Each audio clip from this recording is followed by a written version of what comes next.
Indian women's national cricket team, author, broadcaster, columnist. Leadership, whether on the cricket field or in the corporate world, or for that matters in Toastmasters, is similar because it involves inspiring people around you to perform their best. With all the experience gained in sports and the corporate sector, our chief guest today firmly believes that there are a lot of lessons that can be learned from sports which can serve us well in all walks of life, particularly with regard to leadership and life skills. I know all of you are excited just like I am to listen to him and learn more from him about leadership. So now without wasting much time, let me invite immediate past president of our club and co-founder of Mind Academy, Toastmaster Bala Subramanyam. He'll introduce us to our special guest today. Over to you, Bala. Thank you, Madam President, for the kind words of introduction. Thank you. Now, let me take this opportunity to introduce the special chief guest for the evening for Mind Academy and Mind Academy Toastmasters Club. 181 and 63. It may sound just a number for others, but what we are going to witness today is going to be a special address from Test Cap 181 of Indian cricket team, Sri W.V. Raman sir. Sir, it's a pleasure and honor to have you in our midst, sir. Thank you. Now, let me quickly take the audience what is going to be coming our way today. The chief guest, he belongs to a special league of classic left-handers from Tamil Nadu representing the Indian cricket team. Also, he belongs to a special league of limited edition bowlers who has taken wicket in the very first over which he has bowled for the country. He also scored 1,018 runs in a Indian domestic circuit Ranji Trophy, an aggregate which helped broken 45-year-old record in 1988-1989 season. As far as his coaching is concerned, it spreads across coaching for the Tamil Nadu Ranji cricket team, Bengal.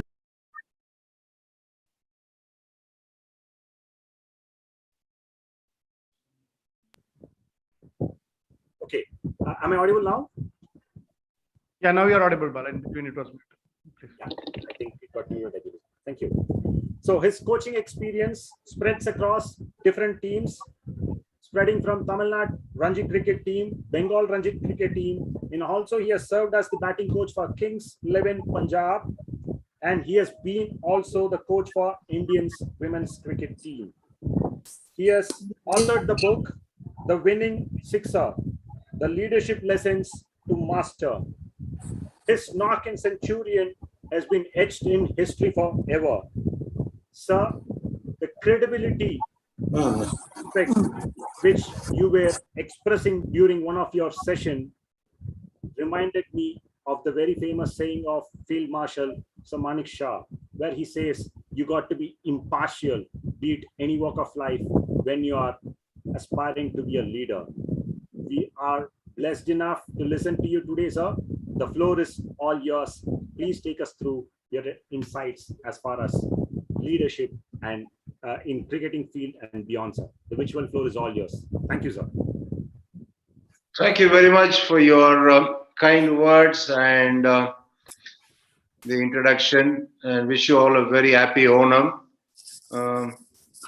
So the interesting thing about what I'm going to talk about is the fact that there is a great misconception that leadership is only for people who are in some kind of post at the top level, be it a CEO or the head of a nation or a country or a company or a school or any organization. But the fact of the matter is that all of us have a leader in us. And the thing is that we need to try and appreciate that, understand that, and unleash the leaders in us, because leadership is required at all levels and in all spheres of life.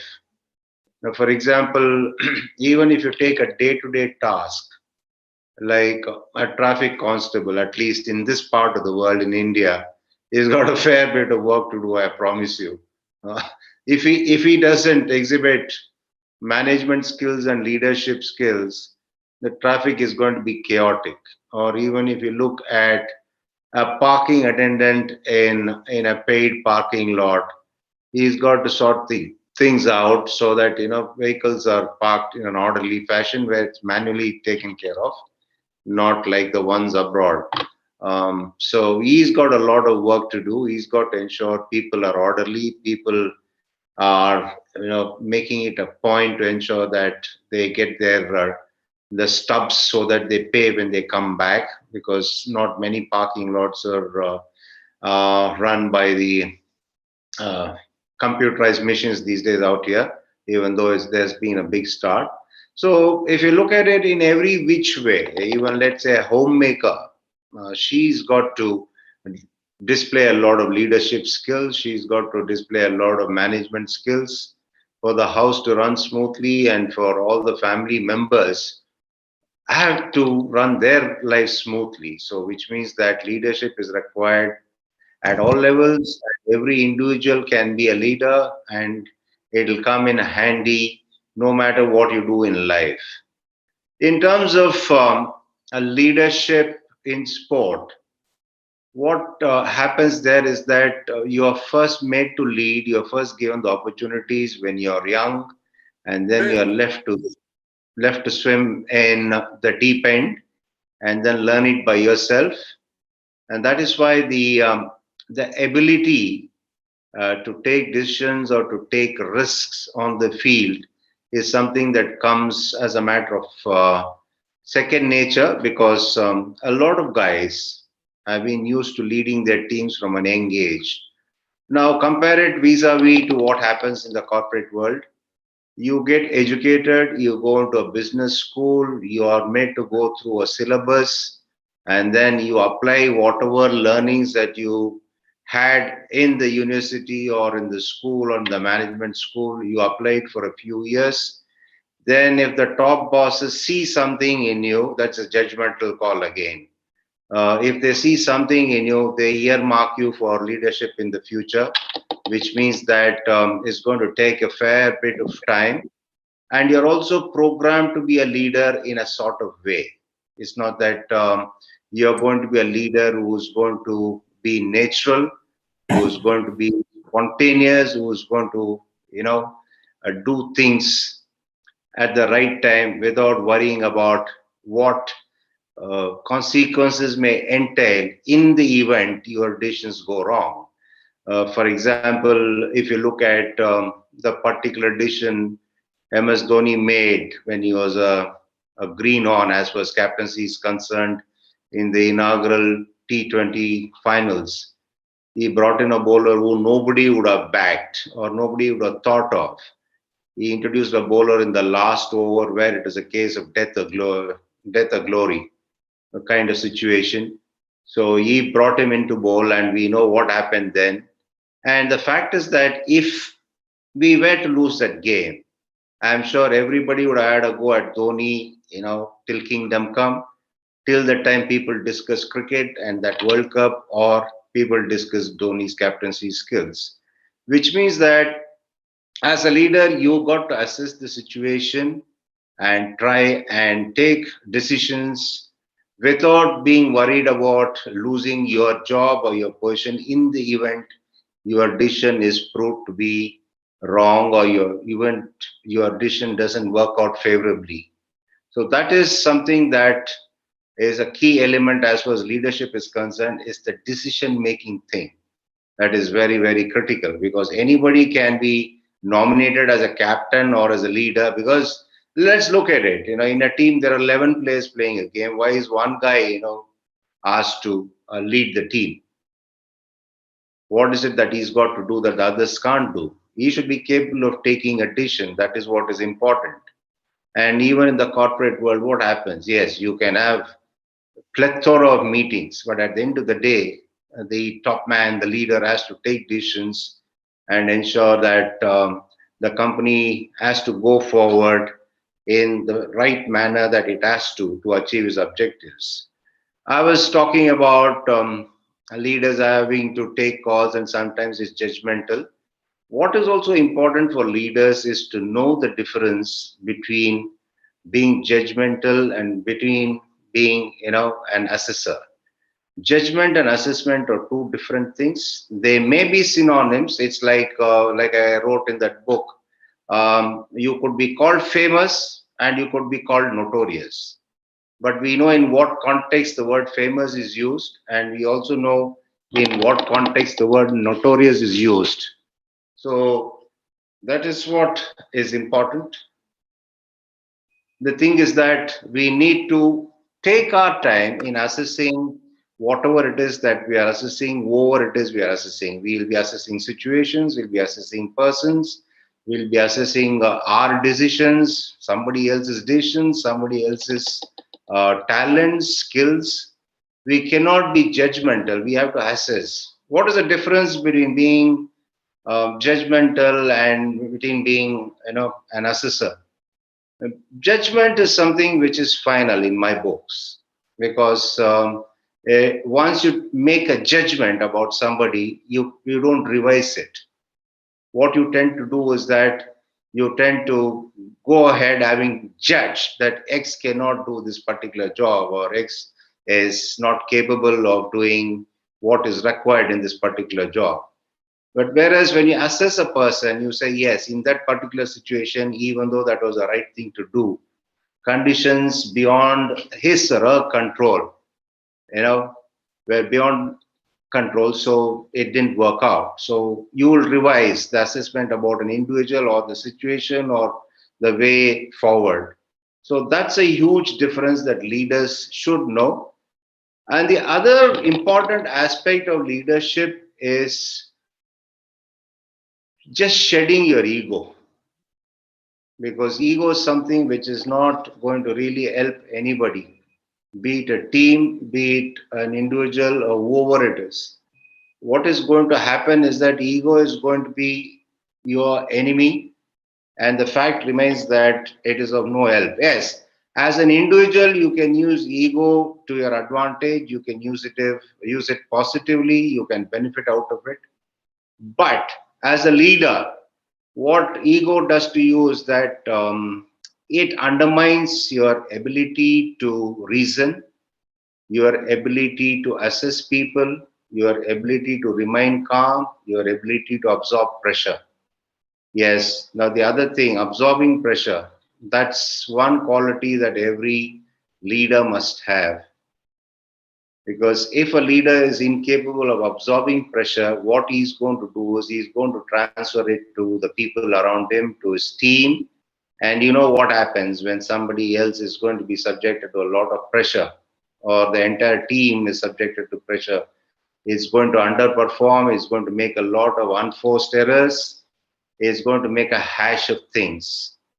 So the important thing for a leader is to just provide direction, just nudge the team and provide direction so that everybody, you know, is fairly confident of the fact that the leader is already assessed everything and then he's asked us to follow a course of action. So we can, go ahead without having to worry about any repercussions or consequences. But if the leader is going to be incapable of absorbing pressure, he is not going to provide clear directions, he is not going to nudge, he is not going to help his team members execute their jobs. Can he or can she? That is something that is going to be chaotic. And the other important thing is that if you have to, let's say, provide directions, or if you're going to nudge your team towards doing something, what other quality do you need? You need to be a good communicator. Communication is, on the face of it, might sound a very simple thing because all of us know to speak, all of us know to read. It could be the easiest thing on earth, but I promise you that is the most complicated thing that you will come across. when you get into a top position and when you have to guide a team or you got to handle a lot of people working along with you. Now, because the important thing in communication is getting your timing right as to when you are uttering your words. The quantum of what you are going to say needs to be appropriate. And the most important thing is that you must also be a good listener. If you're not going to be a listener, you're going to be a kind of a dictator and you're not going to receive the necessary feedback that you need or listen to the diverse viewpoints from your team members so that you can arrive at a good decision. So the hearing to speaking ratio is also very important. It's better that you listen more rather than talk. You would see a lot of leaders, good leaders, successful leaders who listen a lot, then they talk. That's a key element in communication. Uh, the other important facet of communication is being very, very clear, because anything ambiguous or anything up in the air is going to cause a lot of confusion to the entire team. You might have addressed one single individual, but if others were privy to that particular conversation, it's going to really sort of create a lot of confusion amongst the entire lot. And again, you know the result of what happens if a confused lot get into any project or go about their duties in executing a project. So communication is absolutely paramount. The other thing that a leader needs to do is to ensure that he or she creates an atmosphere which is conducive for everybody to enjoy the work or enjoy the sport that they play in. Otherwise, the output is going to be very, very minimal. It's not going to be the best that the team can churn out, be it in a corporate world or in a field of play. How do you create an atmosphere which is conducive for you to perform at your best? Very simple. You try and provide that confidence to your team members, saying that, yes, this is what you're expected to do. And as long as you do that, and the results are something that could be had today in our favor, which may not be in our favor tomorrow. But as far as you are concerned, I'll be happy if you can do what it is that you are expected to do and you stick to the role that you've been allocated. So that is the most important way to create an atmosphere which is conducive, because most of the time, what happens is insecure leaders, what they do is that they don't communicate things properly, they don't sort of encourage their team members, and their viewpoints change, or their viewpoints are totally related to the outcome of the project that they do or outcome of the game that they play together. Now, in an atmosphere like that, I'm sure that you would have faced it, or you would have perhaps detected some leaders being that way, and you would have also deciphered the kind of output that their team members deliver. So the important thing is to try and create a conducive atmosphere. That is very, very important. And then good leaders, they also try and challenge gently. They are persuasive when they try and challenge their team members to try and make their team members strive for excellence. They don't demand excellence. They try and cajole, they try and appreciate and ensure that their team members are striving for excellence. Because again, there the communication skills are important, but also it is important for the leader to feel that it is his responsibility or her responsibility to try and motivate, nudge, cajole the team members to strive for excellence, which enables them or which puts them in a position to realize their full potential. Because after all, it is in the interest of the team that you are handling that all the members of the team are striving to perform at their optimum potential. You know what happens then? The team is going to be a winner, not just once or twice. It's going to be a winner consistently and over a period of long time. Like, for example, the Steve was team that won everything over a period of 15 years through the 90s and the start of the millennium, or perhaps Clive Lloyd's men, which beat all the other teams over a period of 15 years, starting from the mid 70s to 90. So that is what it does. How did they achieve that? They achieved because they had a leader who was always finding a way to try and nudge his team members to strive for excellence and perform at their optimum potential. That is the job of a leader, right? The important thing is that now if you can just ask in a sort of nutshell what it is that you think makes a good leader. A good leader needs to have a lot of skills. He needs to be a good communicator. He must be a visionary. He must be a motivator. He must be a lot of things. But the most important thing is that he needs to have a vision.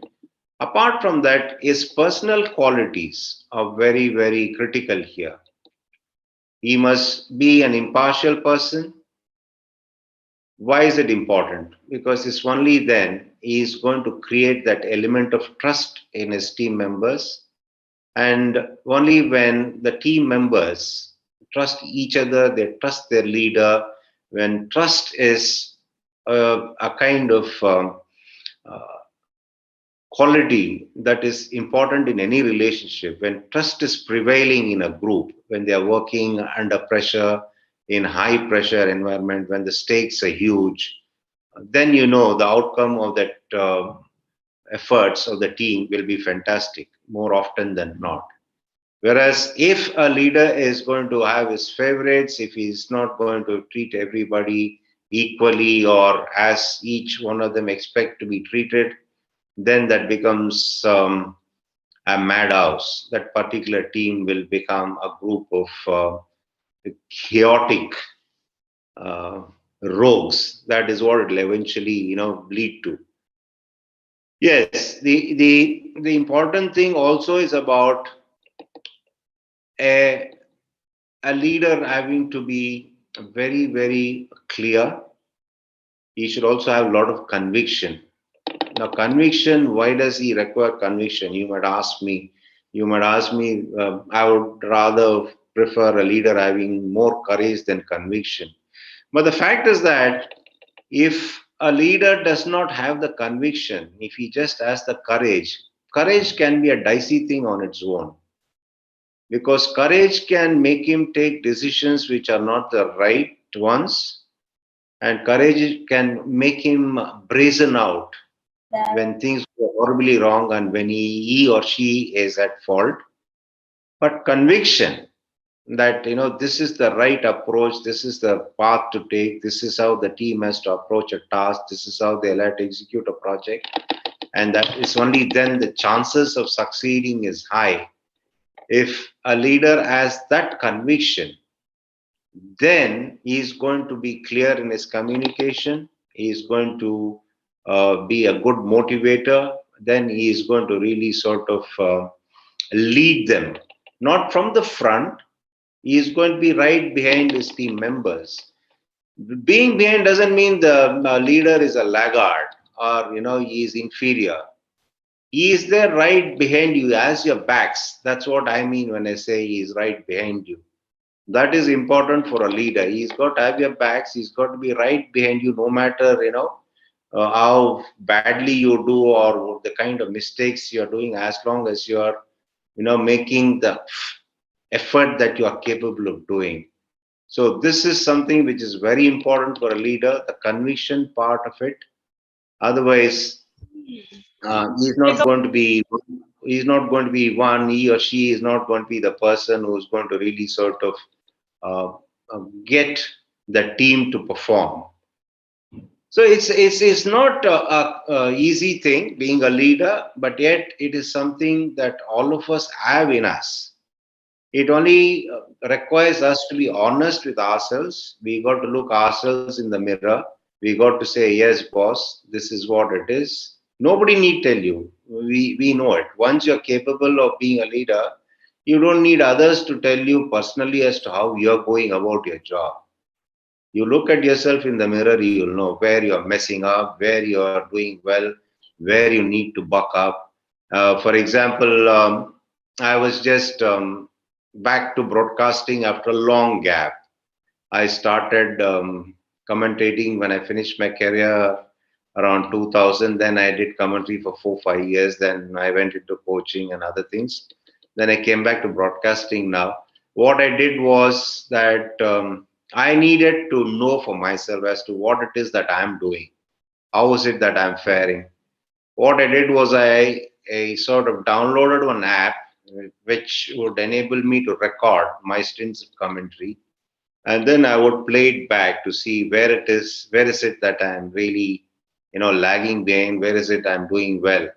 Now that gave me a very good understanding of what I needed to do in the future stints. I did this after the first couple of days, and once I heard myself, then I realized, the areas that needed to be better, the areas that I was good, and I realized what my strengths were, and I realized what is it that I do uh, to sort of project my strengths to also make it uh, pleasant here viewing and hearing for the viewers.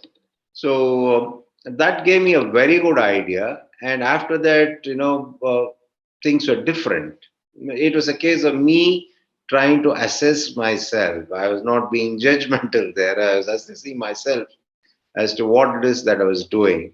So you're your best judge. You're your friend. You're your enemy.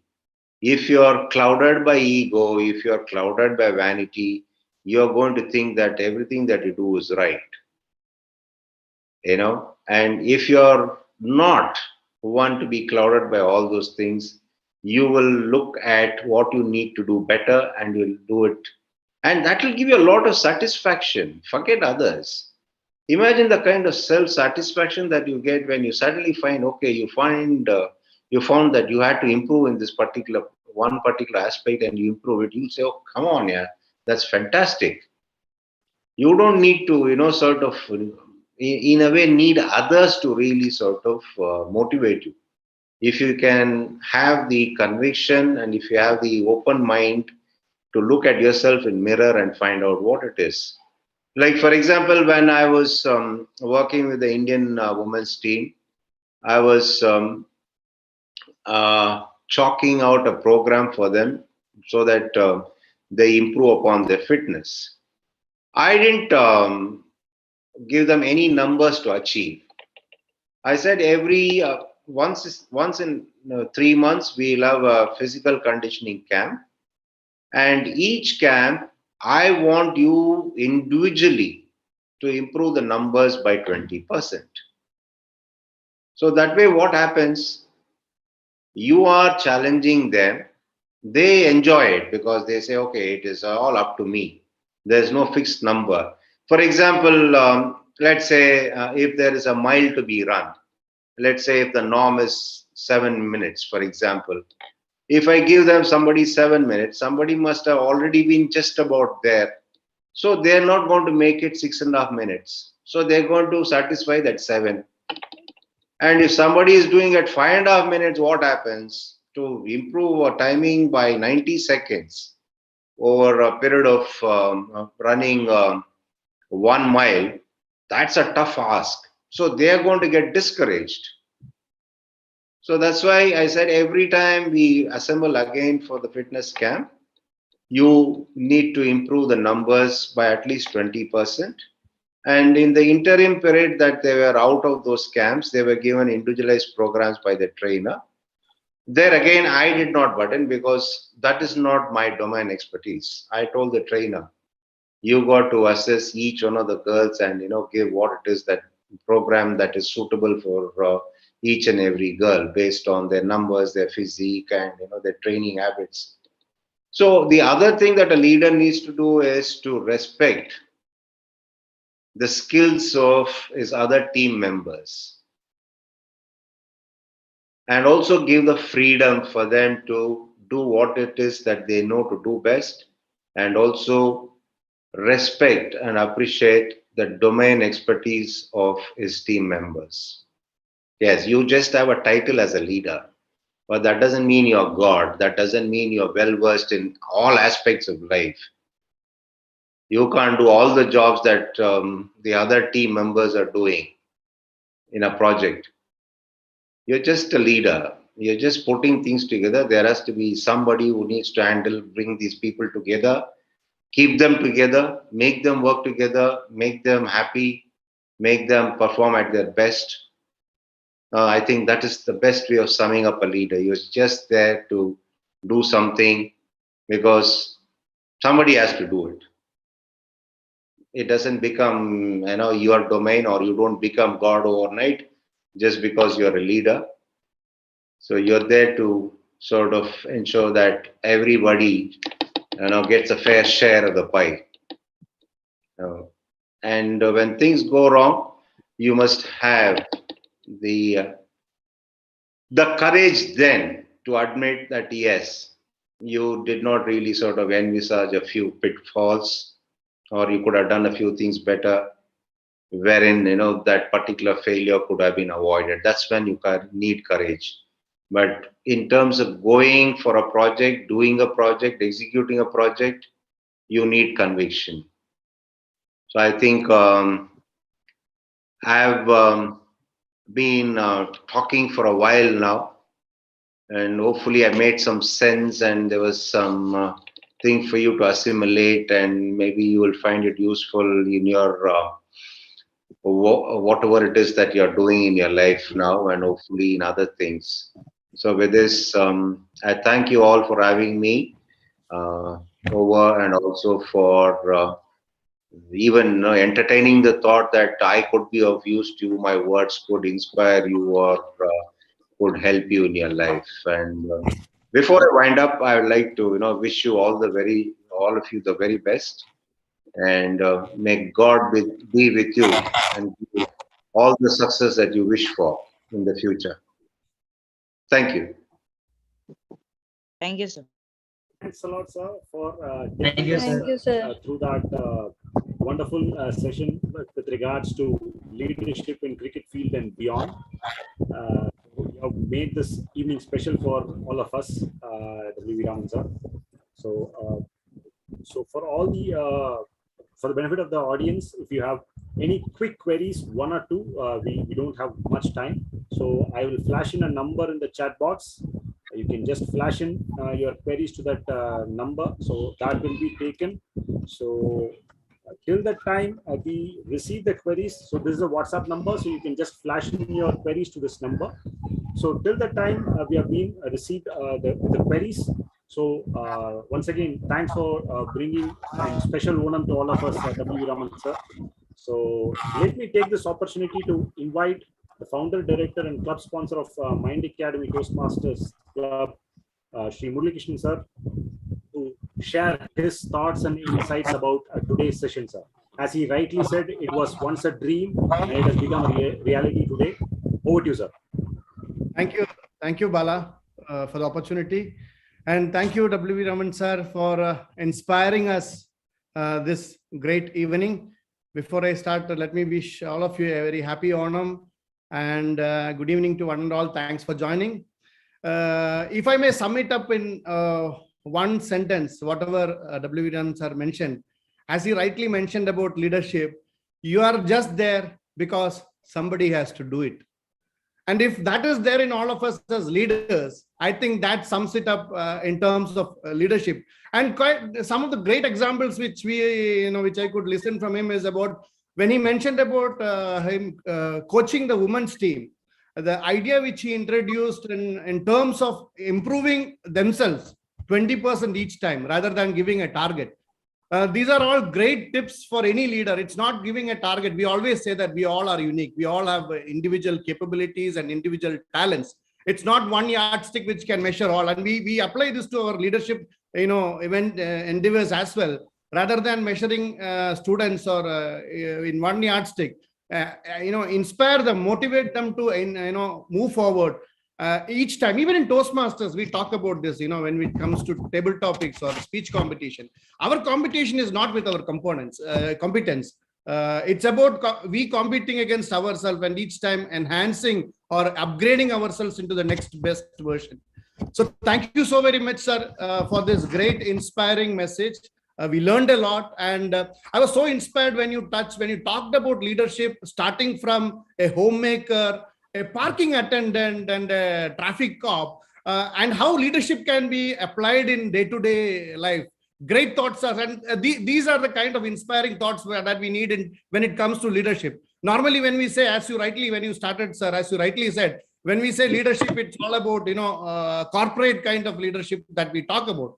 And that is when you rightly said about programmed leaders. And we have so many programmed leaders that we have these days. But what we lack is genuine leaders. What we lack is, as you rightly said, the leaders that have got trust and leaders that are impartial to the teammates. And this is what exactly we need to come up with, sir. A lot of great thoughts, sir. I would say a lot of different thoughts. Most of us here are Toastmasters, and we are used to, listening to tips and tricks about leadership. But you are bringing a different side of leadership of a traffic cop, leadership of a homemaker, and leadership of a parking attendant. It's indeed a great thing, sir. You inspired all of us a lot. And thanks a great deal for being with us this evening. As I said in the beginning, when I was in school, in my high school days, we used to watch you in TVs. And today, this becoming a dream come true for me. And most of us of my age who are sitting here, I can see Mr. Sham and those kind of people here. We were once, what I would say, it's a kind of dream come true moment for all of us, sir.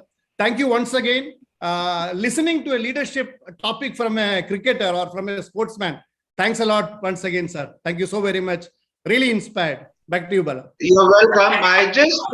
I just mentioned a few things that I've written in my book. So, there are a lot more things that I've explained in detail in my book. This is not a sales pitch, but it's just that something for your information. If you're interested, you would find it, really enjoyable and worth your while. Just have a look at it. You even obviously can get the Kindle version, which is a lot more cheaper and easier. Getting a book across the Middle East is going to be very expensive. Bala, before I hand it over to you, sir, if I may speak a couple of sentences in terms of your winning sixer book, sir. I've gone through it, not into fully, but I like one statement there where you mentioned in sports, the focus is always about winners and winning. But what makes them reach there, or what the journey is all about? Many times we miss that journey.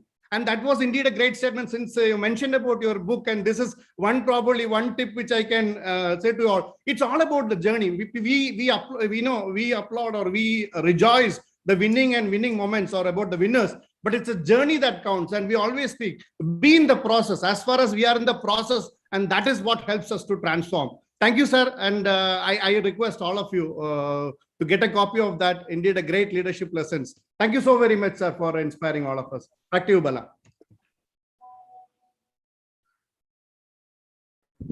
Thank you, sir, for sharing your thoughts and insights about the book, The Winning Sixer, and also about the session, sir.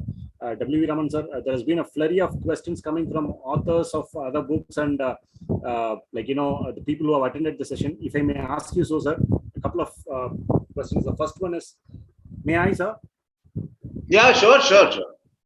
The first question from an author of the book, the tag which comes is, as a leader, what was one of the most difficult decisions you have taken in your life, sir? So that's a question which is coming from an, As a leader, tough decisions. Obviously, we all are humans. The emotions play a big role in our lives, and generally, it becomes very tricky when something very close to you is involved, wherein you have to take a decision. So professionally, I like taking tough decisions because if you take the tough decision once, then you set a benchmark. Everybody gets the message, so you don't have to worry about it. It's only when you dilly-dally initially, then it becomes difficult for you to take a tough decision.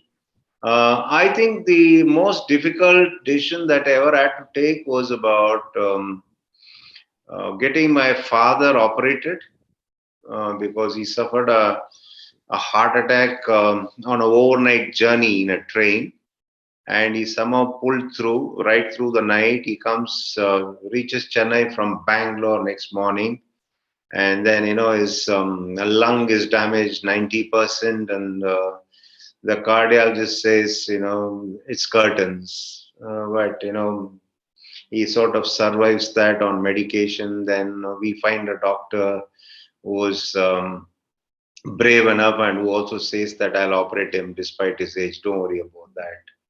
And the thing was not about me. The thing was about my mother because I had to convince her. You know how this is.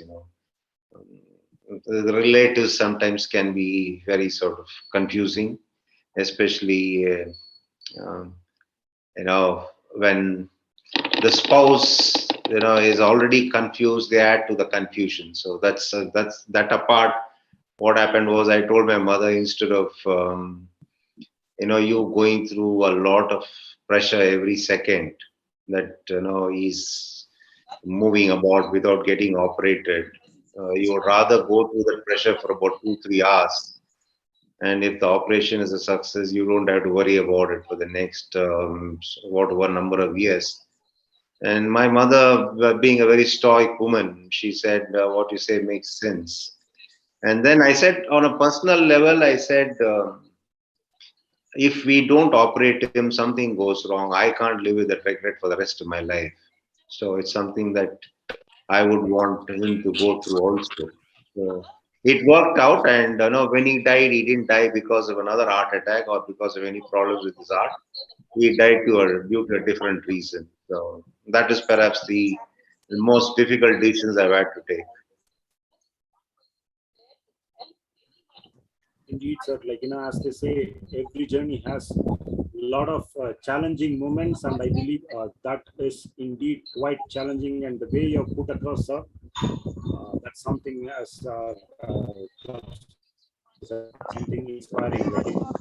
Every day it's not bed of roses, and you come across those hardships as well, and that defines you as a leader. Indeed, an inspiring one, sir.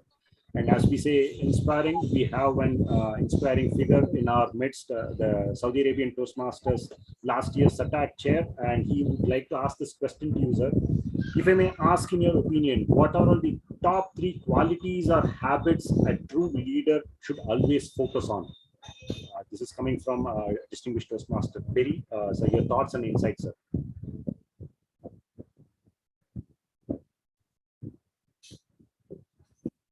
Sir, your mic is muted, sir. The 3 top things: the leader should always place others before him. Then he should be impartial. Then he should not become a stooge for the management. He should be the team's man. And fourthly, a leader, somebody can become a good leader only if he happens to be a team player. If he can't be a good team player, he cannot be a good leader. Great, sir. Wonderful insights. I guess all 3 striking points when it comes to leadership, sir. 2 to 3 quick questions, sir, if you don't mind me asking. No, please carry on. Please carry on. Sir, generally, they say we need to have a sportsman spirit, but how do we practice it, especially when we have challenges ahead and when the results are not favoring us? Coming from immediate division director, BTM Koti Shivan, sir. What are your thoughts and insights, sir? See, the only difference between sports and other space of life is that in a business world or in jobs, you can quit a job because you don't like the boss, right? So with your skills level, you can perhaps go to another company where your skills are required. Now, I can't quit playing cricket. For example, no cricketer can quit playing cricket because he doesn't like the captain. He can't take his cricketing skills and go and play football, can he? So you have to bide your time when things don't happen. That is when you have to really sort of, stay focused, stay calm, most importantly. Everything will change, everything will pass. You understand? So, if despite your best effort, sometimes your best is not enough for whatever reasons. Nobody can, give you any explanation. There is no explanation for this. Sometimes your good may not be enough. You would see suddenly somebody, who's less skillful than you or less experienced than you, suddenly, is succeeding. But you should not be worried about that. You should be looking at what is it that you can do better and what is it you can learn from this particular episode where you not met success. There is always a reason for everything. When you're succeeding, there's a reason. When you are not succeeding, also there is a reason. Just find out that reason. As they say, try to get better, not bitter. That was a good one, sir. Try to be better, not bitter. And as we are talking about improvement and aspects of it being a sportsman, here comes an sports enthusiast who was, I think, quite closely followed you. He's telling in the late 80s, sir, you were a spinner, and then you had a transformation of being an opener. So, as a leader, how do we make these transformations, and how as an individual for you was that an opportunity which was coming your way, and how to make as a leader the most of the opportunities available? So this is coming from the partner of Mind Academy TNC, Mr. Shyam, sir. Your thoughts and insights as far as this point of view, sir. See, I was lucky in a way that my other skills were recognized because for reasons which I can't sort of start telling you because it's a long story. My bowling skills were slipping, so people felt that I could be useful, as a batsman, which meant that they were recognizing my ability, my skills, and one fine morning they needed somebody to uh, sort of bolster the batting lineup by playing at the top because the top order batsman was indisposed the previous night. So the thing was that I was a team man. I was being a team man then when I said I'll go and play, even though that was not my role when I was selected in the team. Now that is what helped me to become a leader later on in life. Now, if I was selfish, and if I had said no, what would have perhaps happened is that I might not have been able to shine, or I might not have got games to play for the country, which means that once you don't, play as much as you can during your playing days, you will not have enough re- of a reputation built up for you to do things after you finish playing. So it was a case of me just being a team man, and perhaps that was something that enabled me to become a leader later on. Great, sir. Thanks for sharing your insights, sir. Couple of questions before we get into the next segment, sir. That will be the closing last two questions, sir. It is coming from an senior Toastmaster. His questions are: does negative motivation work when it comes to getting the team members become more productive? If it does, to what extent the leader should use this strategy? See, some individuals it might work, because some individuals also have this habit of performing at their best if you wind them up and make them angry. You know, some people do things at their best if they are angry. But whether it will work for everybody in a team is something age. Leadership is also about finding the right wavelength with each individual and communicating appropriately based on the wavelength. And also, the leader must have a knack of finding out what it is that goes through the mind of the other person. That is why you're always better off to start seeing things from the other person's shoes. Then you will have less friction. Then you will find it easier to make your team members do what it is that you expect them to do. So negative thing will not definitely work. Appreciation is what will work better. There is also enough examples of very, very highly successful leaders like Richard Branson and Mike Braley and so many others who have been renowned leaders or corporate leaders or sports leaders who have time and again repeatedly said that appreciation is something which really works wonders. Thank you, Raman sir. And one final question coming from a student who is aspiring to be a cricketer. Sir, how does one go through this process without losing a ray of hope? Your thoughts and insights, sir. Because the challenges and the competition is intense. So if I have to go through, what should be the approach I should be having, sir? Thank you. Always play the game to enjoy it. The more you enjoy it, the better you will do. Everything else is incidental.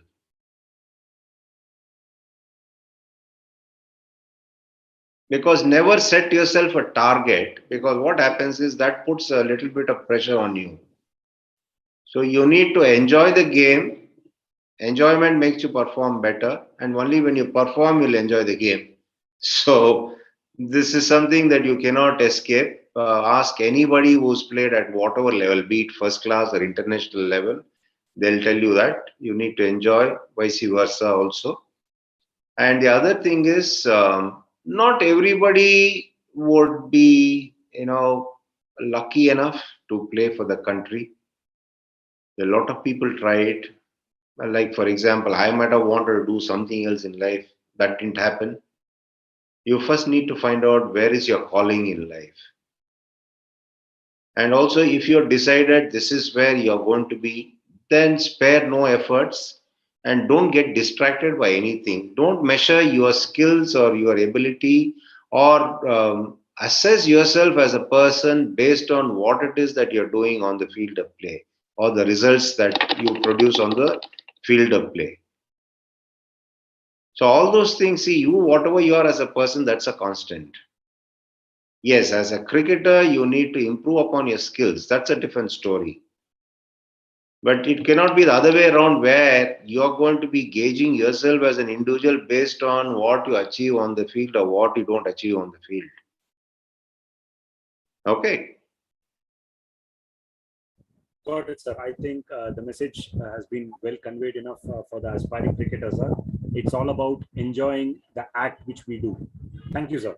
So I think there are quite a few questions, but that we can park it for another day. So as we are... No, I'm not coming. Well, let's not congregate again for a few questions. Let's finish it off. We started this now. No, sir, it's almost done. So it's more or less Okay. again getting across the selection process for the Ranji No, Trophy we're and not other dealing with aspects. that. Yeah. Done, sir. Thank you. So as we move forward, we have certain dignitaries amongst our midst. So let us have their thoughts and reflections. So we have a veteran who has served the armed forces, who has joined in today, Mr. Sashi Menon, who's also worked as a director at SSI Software Solutions Integrated Limited, who has represented the Air Force team as well. Mr. Sashi sir, your thoughts and reflections about today's session will be highly inspiring, sir. over to you, Mr. Sashi Menon, sir.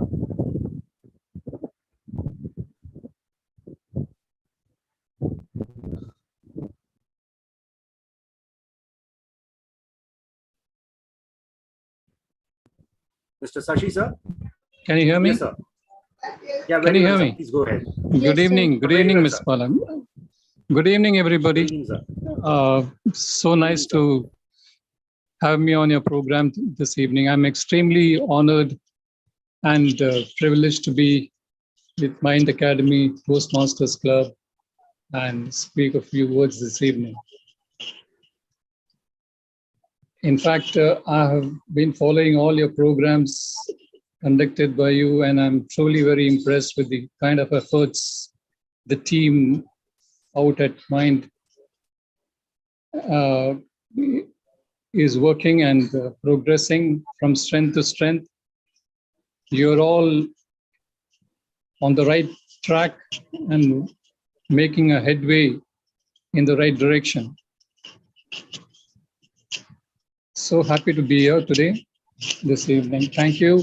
And Bala, I am really impressed by whatever, whenever I see you on the screen here during your programs, you have been carrying along well. I'm so happy about it. Keep continuing the same way. And a little while ago, yes, it was absolutely wonderful to hear Mr. W.V. Raman speak. And it was really inspiring, and he really spoke his heart out and mentioned all about the leadership on the cricket field.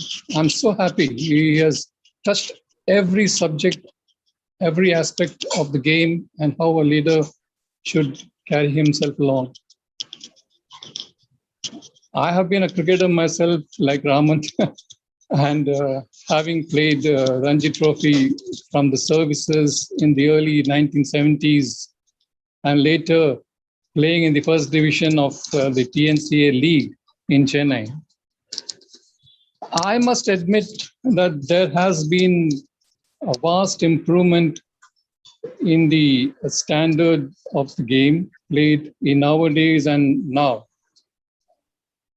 In terms of grounds, most of the grounds are green and it's all turf where the players are playing at present. The equipment, especially the coaches, the facilities, support staff, and the financial assistance to the players, and of course, last but not the least, the job opportunities they get. This definitely has helped young players to work hard and set goals for themselves and achieve results. Nowadays, I don't think we had this kind of facility meted out to us, but then we all used to play with a lot of passion. Right from my school days, I have been captain of my school for the last 3 years of my, last 3 years of in school, and then combined districts, state I played, and then joined the Air Force at a young age. And then it was all about playing cricket in Air Force and the services, right through. I've been there for the last 15 years, and it was nothing else but cricket. That's how we all had our training because we were all sportsmen. We were taken into for playing cricket, and we gave ourselves our prime to cricket in the Air Force and the services. Yes, we did achieve to a certain extent, but then there again, they were involved with their own duties. We had postings every three years. So there was nothing like, a permanent kind of thing, but then we used to enjoy it because it was a passion for us those days. But now it's a different story, but then there is no cribbing about it. Everything is fine. All said and done, things have improved, and that's what is very important for everybody to go forward. Absolutely. See, as for instance, Mr. Raman said about women's cricket. He was a coach of the women's cricket for the last two years, and wish he had continued. My personal feeling, I wish he had continued. Yes, fine. That happens at times, doesn't matter. his days will again come back into the coaching of for the women's team, or even for men for that matter. Yes, there cannot be any substitution for any sportsman, like the 3 Ds. We say discipline, dedication, and determination for any sport for that matter, not only cricket, any sport. These 3 Ds are very important for anybody. And Mr. Raman has touched at length about leading a side in cricket, being a captain of the side or a leader in cricket. So finally, he has touched all the points. I think I needn't say anything about it further, because these are all the things which are it was in my mind also. So it's only about,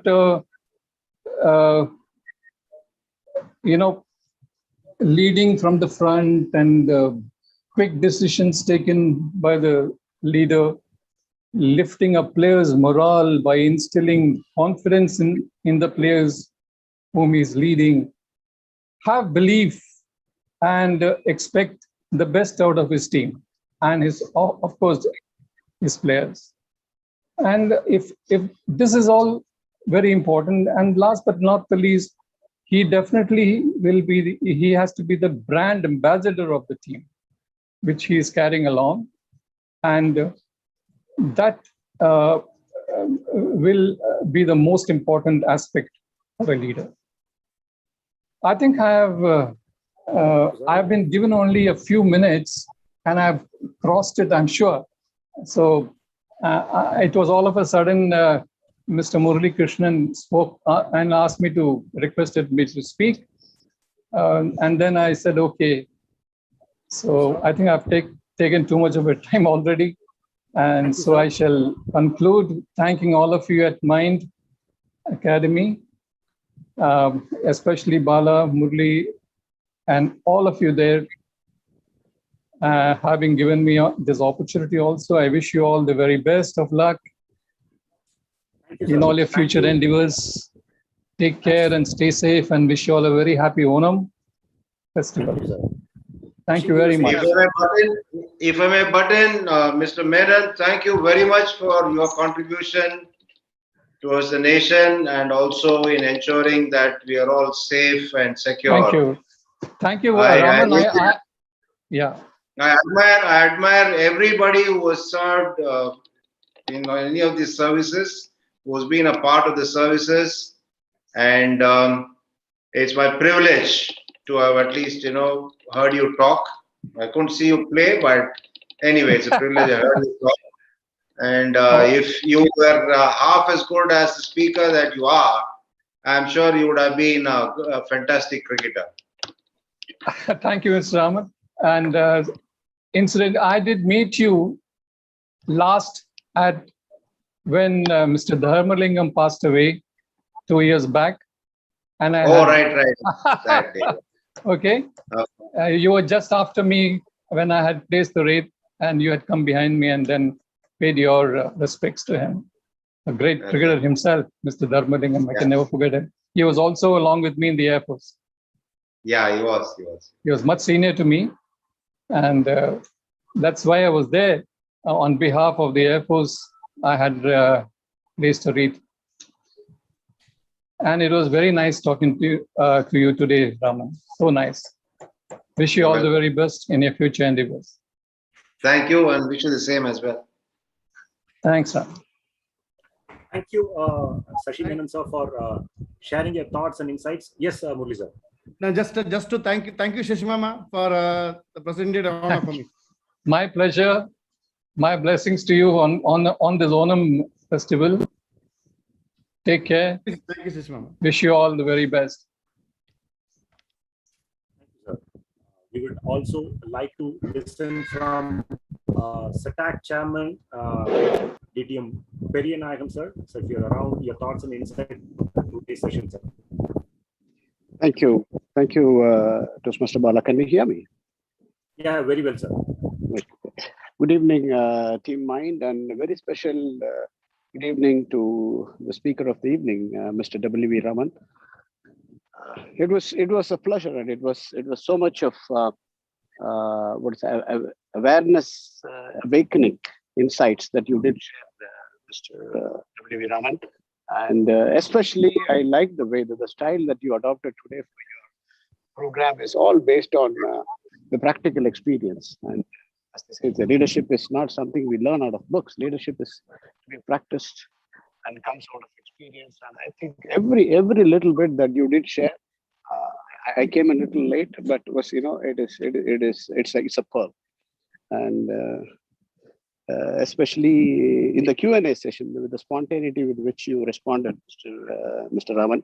I mean, I was the one who asked this leadership qualities, and the way it came out, I will never forget it. I think that put your team member above you as a leader, and be impartial, and don't be a stooge to your management, but be a team player. I think, and also what you shared with the aspiring cricketer, to enjoy doing what you're doing if you have to get what you're going to be getting at. Okay, I think these are all great practical wisdoms for life, not only in the show of in the game of cricket. I think in everything that we do in our life, but even if you're going to be at our kitchen, making the best food that we wanted to bring to our family, I mean, we have to enjoy doing what we are doing to serve them what we intend to serve. I think basically, I mean, you're talking about the passion that needs to be involved. And it was a great honor listening to you, sir.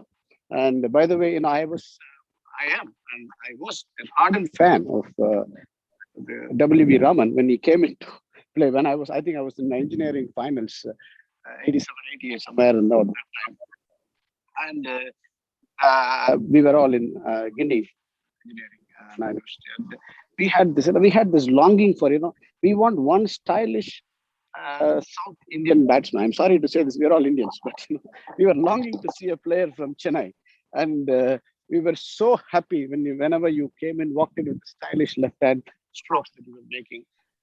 I am still your fan of cricket, and today I have become a fan of your leadership lessons.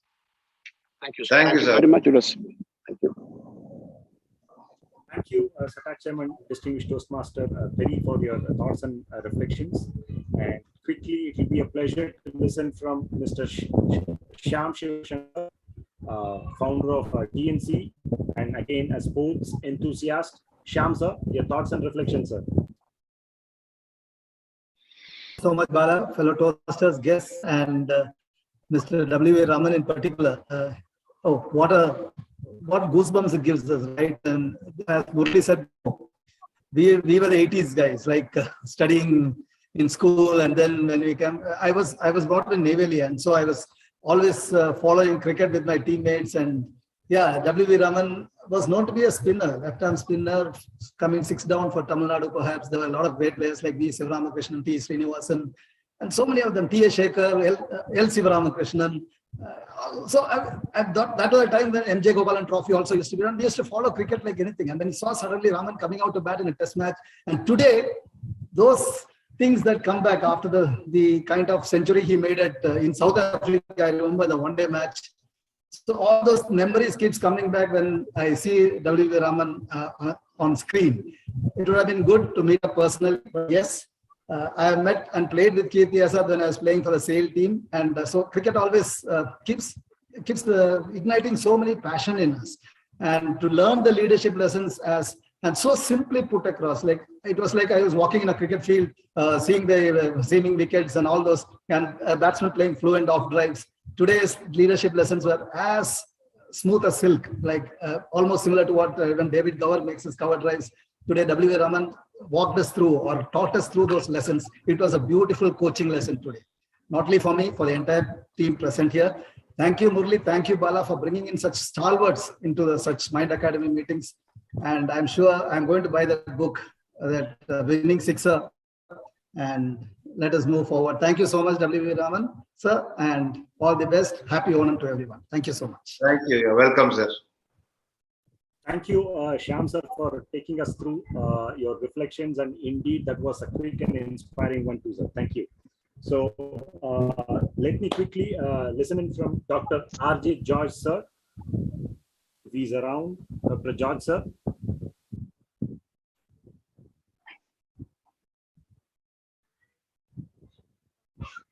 If not, we will quickly listen in from DTM Sadagopan, sir.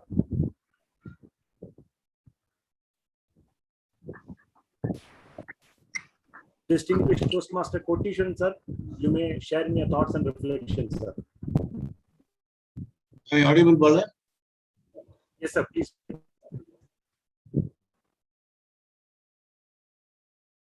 Thank you, Toastmaster Bala. You are always thinking out of box, and Madam Toastmaster Vista Murli for organizing this wonderful event very quickly. Because Toastmaster Bala was when you were sharing when he was organizing with W.V. Raman sir. Then even for me it was a surprising element actually, because generally when you are in a Toastmasters forum, we always talk about communication, leadership, how good a sportsman can just fit into our this like leadership and communication track. Really, it was a surprising moment for me to. I was keenly observing what kind of message we are going to get in.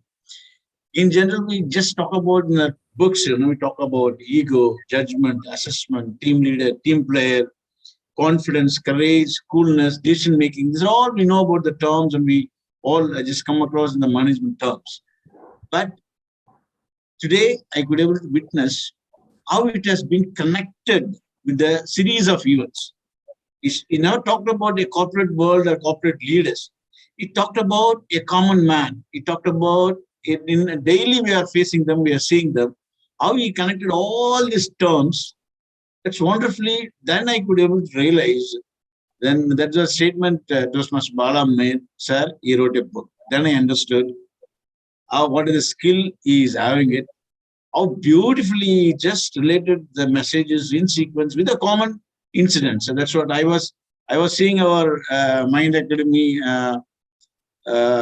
leader, DTM Murli. He's all the way he's taking the notes. I am observing him. I don't know. I need to get his notes. In my opinion, I would have noted down all the points. In my opinion, yes, Murli. I could see that. See, that means that's the informations. How you conveyed the information to the audience, which has made to sit and listen to your speech worth of this evening. Number one. Number two is, and the leaders have talked about, even DTM Perry was talking about your Q&A sessions. That's where we can assess the capability of the speaker, the experience of the speaker, the knowledge of the speaker. It was spontaneous, and even you never had a second to think it out. It's coming out just from your heart. That means that is where your leadership journey, or that's where you travel so long, and even the commander could be able to see that you could have been continued as a coach for it, because that's a legacy. That is a stepping stone, or that is a starting point. You just gave it. After that, everything gets accelerated. That's a different story. But always the inertia, the moment of inertia is most important in our life. Thank you, wonderful sir, for spending such a valuable time with us. And really, it's added value to us. And we could able to see a stylish W. Raman on the ground. But today, we could able to see in front of the mic. It's a wonderful job. I would like to once again appreciate Bala and Madam Toastmaster Vita Murli for organizing such a beautiful events. You are always, whenever you say Mind Academy and Mind Academy Toastmasters Club, we enjoy ourselves, because you think out of the box, you bring something new to our life. Thank you very much for this wonderful evening, and thank you once again, W. Raman sir. We will wish to see you often with us. You are a wonderful leader. We wish to hear from you more and more. Actually. Thank you, and over to you, Toastmaster. Thank you very much, sir. W. Raman sir, we said it will be an 1 hour segment. It got slightly overshooted. We have 2 to 3 more dignitaries, if I may beg your pardon, to listen in their views for next maybe 5 to 7 minutes. Sir. Please go ahead. Don't worry about it. Thank you, sir. Thanks a lot, sir. So we have our Saudi Arabian district leader, the district director. We have in our midst DTM Distinguished Toastmaster Abdul Ghafoor, sir. Your thoughts and reflections about today's segment, sir. Over to you, sir.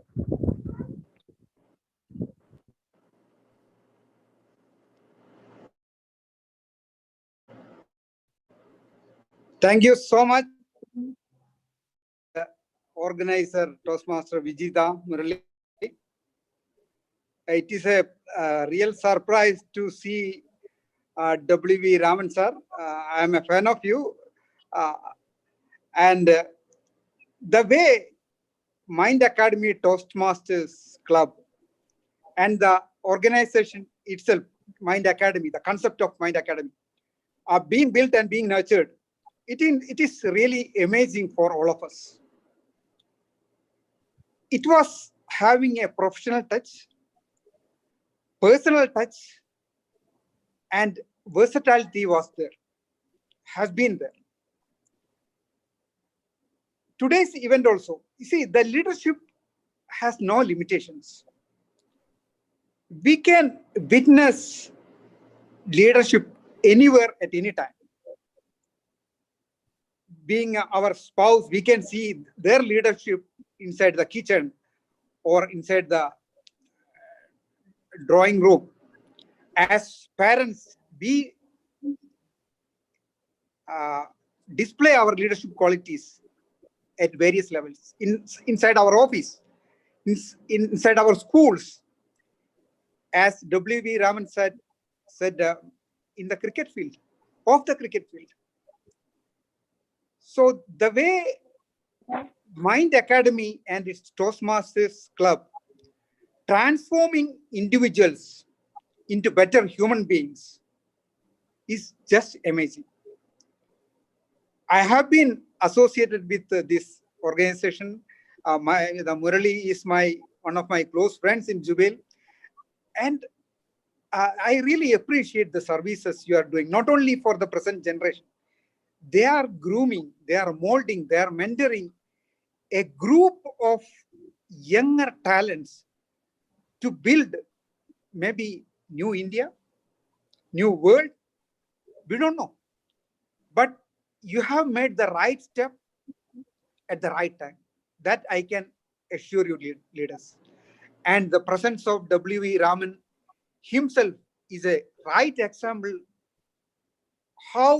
where you are leading all of us to. Thank you so much. It is a pleasure for me to be among with you. Thank you very much. Thank you, District Director of Subramanyam Toastmasters Fraternity, DTM Abdul Ghaffar sir, for your thoughts and reflections, sir.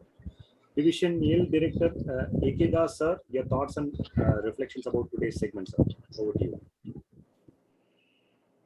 Dear Toastmaster Bala, thank you for giving me this opportunity.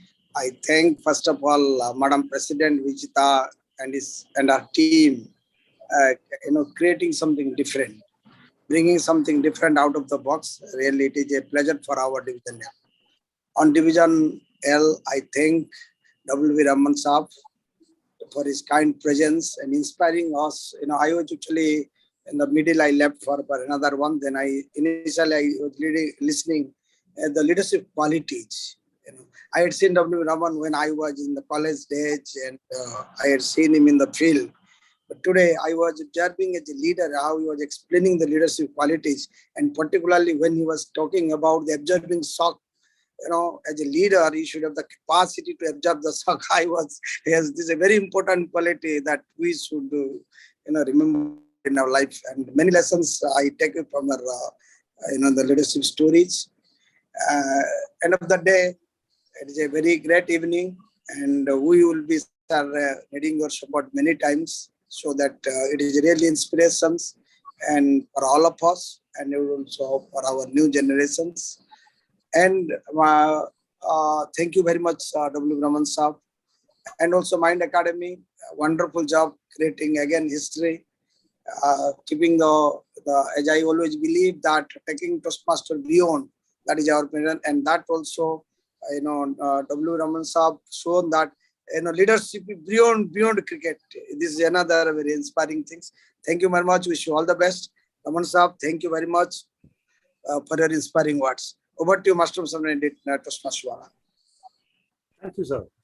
The last dignitary for the evening, the drone boy of India. So he has designed and developed a drone which can detect and diffuse landmines we have in our midst. I believe Mr. Harshvardhan Zala. So, Mr. Harshvardhan Zala, if you're around, your thoughts and insights about today's segment will be wonderful. Coming from an next gen leader, Mr. Harshvardhan. Thank you, Mr. Bala. Good evening, everyone. I'm Harshvardhan, and it's really amazing to see such an insightful session. As always, Mind Academy thrills us with really extraordinary sessions, and I know, I heard a lot about the. I joined the session, by the way, so I just got really less insights from Mr. W. Raman, but I know a lot about you, your leadership, and the great journey you had with the Indian cricket team, and you've been coaching amazing leaders and creating leaders as well.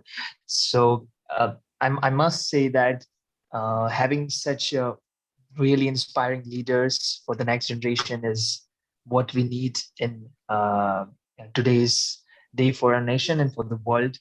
And like, I might have not seen you on the TV, but my parents are like a big fan of you, as they've seen a lot of your games in the cricket especially. And I love cricket, by the way, as well. So it was a really inspiring session, I would say, as you shared your journey and how a leader should put their team members first and above everything else. That's something really touched, and something that really inspires us as the next generation to follow on these words. So I must say that it was a really great session by the Mind Academy and the Toastmasters, and I wish that many such sessions might come in the future. But for this session, I would say it was a really inspiring, amazing session. So thank you so much for having me. Thank you. Thank you, Mr. Harshvardhan Zala, for sharing your thoughts and insights. With that note, the dignitaries address wraps up. And once again, Raman sir, it's been a pleasure and a heartfelt sincere thanks, sir. You've been great sport. You made us all, be it peace and ease, whatever being starting from the first ever conversations are, how much ever thanks I would say, it's been, it will fall short. Nandri sir, it's been great pleasure, and you made us our evenings very special, sir. Thank you. It was an honor to have you in our midst, sir. Thank you very much for having me and for all the kind words that all of you spoke about me. And as I said earlier, I wish each one of you the very best in your future endeavors. And hopefully, somewhere down the line, we'll all meet in person. Sure, Thank you very much. Will be all our indeed, sir. That will be our wish as well, sir. Going forward somewhere, we hope the paths get crossed one more time as well, sir. Thank you. So with that note, I hand back the floor to our club president, Madam Vijita Murli. The floor is all yours, ma'am. Thank you. Thank you so much, Toastmaster Bala. Indeed, it was a very insightful and very informative session. I hope that all of the audience members have learned something today about leadership.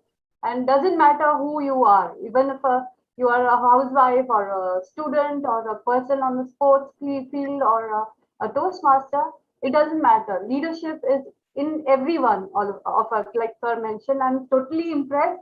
And the first thing I'm going to do, like Mr. Shah mentioned, I'm going to grab a copy of the book, of course, and I recommend all of you to do the same, because I know that we have a lot to learn from W.V. Raman sir, and his insightful words were really inspiring. And really, I don't know how to thank you, sir. We are indeed fortunate to have you today and learn from you the lessons of leadership and also some life lessons as well. Thank you for your time, sir. I also thank all the audience members for joining in on this fine Friday evening to learn from a legend himself. And I hope all of you had a very informative and a very interesting session.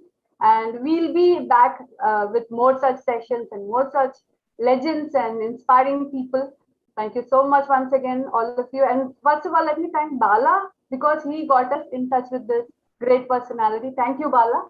Thank you for getting us in touch with W.V. Raman sir and for this exciting session as well.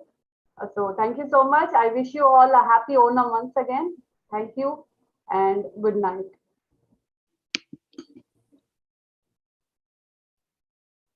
To wish you happy Onam, everybody. Hello, everyone. Around. Thank you for joining in. Thank you all. Thank you all.